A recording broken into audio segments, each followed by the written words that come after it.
Welcome to the Upside Journal Explainer. The African creator economy is no longer just emerging, it's accelerating. Today, we're breaking down the 2026 market signal, how the market is surging towards $7 billion, and why a new creator middle class is the next big economic catalyst. Here's our roadmap for today's analysis. We're going to start with the scale, move into the middle class signal, break down the monetization flywheels, and then wrap things up with the diaspora bridge. Part 1. The scale, tracking the macroeconomic trajectory. Okay, here is the anchor metric you absolutely need to internalize today. $7 billion. That is the mid-decade market size projection for the African creator economy. To really put that into perspective, it's akin to the GDP of an entire emerging nation flowing directly into a decentralized digital workforce. It is a staggering amount of capital, and it definitively proves that this is a formalized digital economy demanding institutional attention right now. Right, and the market's rapid acceleration is just stark. We have a 2025 baseline hovering right around $3 billion. But then, look at the trajectory for 2026 and 2027. It aggressively spikes to that $7 billion mark. That is effectively a doubling of the market size in a remarkably compressed time frame. It's moving so fast. Exactly, and what this timeline brilliantly illustrates is that we aren't just looking at a temporary spike. No, we're tracking sustained, long-term momentum here. Beyond this mid-decade surge, we are looking at projections of over $17 billion by 2030. This growth is being driven by millions of active creators operating across 54 different countries. It's literally a continent-wide digital mobilization. So let's break down the underlying drivers of all of this scale. The data here reveals exactly why this massive growth is happening.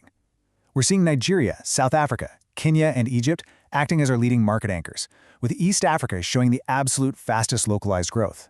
But the true engine? It's the demographic.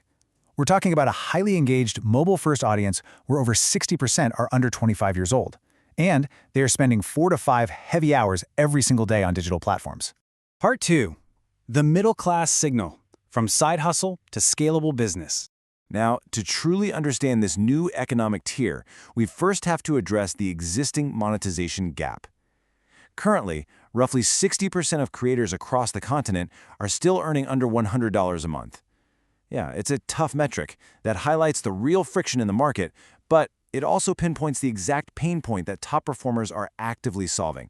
And those top earners? They are rapidly closing that gap by completely abandoning the old model.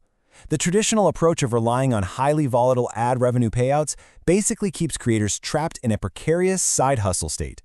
The new standard we're seeing is all about sustainable, multi-platform businesses. These operators are building highly resilient, diversified businesses that are totally insulated from sudden algorithm changes. The parameters defining this emerging creator middle class are clinical and super specific. We are looking at operators with 10 to 100,000 highly engaged followers. They aren't just chasing vanity metrics anymore, they're successfully combining global reach with deep local authenticity. Their strategy absolutely mandates a multi-platform presence, meaning they're dominating on Instagram, TikTok, and YouTube simultaneously. And most importantly, they're executing hybrid revenue models to secure their cash flow. Part 3. The monetization flywheels, the mechanics of income generation. When we analyze the hard percentages, the breakdown is super revealing. Culturally tied product and merch sales are actually the top single earner at 29%. Authentic brand sponsorships follow right behind at 28%. But notice the largest combined portion here. 43% is coming from a diversified mix of platform payouts, subscriptions, and paid community models. These are the absolute primary engines of this new economy. So let's guide you through exactly how these engines are built, starting with the starter flywheel. Think of this as the direct pipeline to your initial monetization. Step 1. Deploy consistent short-form content. Step 2. Convert those casual views into a genuinely engaged audience. And Step 3. Leverage that hard-earned trust to launch a targeted digital product. It is a really simple but incredibly effective feedback loop. Right, and once that initial cash flow is established, operators evolve into what we call the scale flywheel. This is where creators stabilize and literally multiply their income streams. They secure authentic brand deals, which effectively act as a form of microfinancing. Then they expand into physical merchandise that's directly tied to their cultural IP. And crucially, they add community membership layers to generate that sweet, predictable, recurring revenue. We conclude these mechanics with the ultimate goal, the sovereign flywheel.